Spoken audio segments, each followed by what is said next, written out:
भगवान श्री कृष्ण कहते हैं, जिस तरह प्रकाश की ज्योति अंधेरे में चमकती है, ठीक उसी प्रकार सत्य भी चमकता है। इसलिए मनुष्य को हमेशा सत्य की राह पर चलना चाहिए। मृत्यु एक अटल सत्य है जिसे कभी बदला नहीं जा सकता है। इस संसार का जब से निर्माण हुआ है तब से जन्म मृत्यु का चक्र चलता आ रहा है। जिस प्रकार मनुष्य अपने पुराने वस्त्रों को त्याग कर नए धारण करता है, ठीक उसी प्रकार आत्मा पुराने व्यर्थ शरीर को त्याग कर नए शरीर को धारण करती है। यह प्रकृति का नियम है। इस सत्य को स्वीकार करके भय मुक्त होकर आज में जीना चाहिए।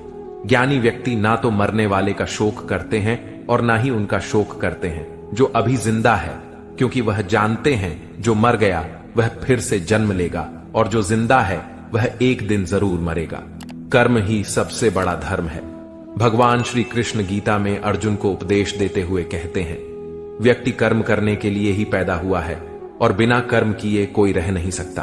मनुष्य को परिणाम की चिंता किए बिना अपने कर्तव्यों का पालन करना चाहिए।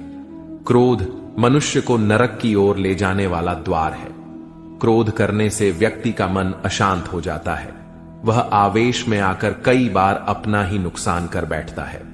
भगवान श्री कृष्ण कहते हैं, मनुष्य को क्रोध करने से बचना चाहिए।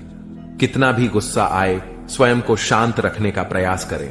इस संसार में आज जो तुम्हारे पास है, कल वह किसी और का था, परसों वह किसी और का होगा।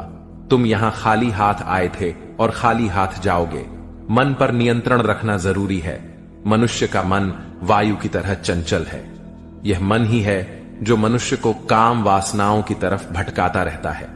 अगर जीवन को सफल बनाना है तो मन पर काबू करना बहुत जरूरी है।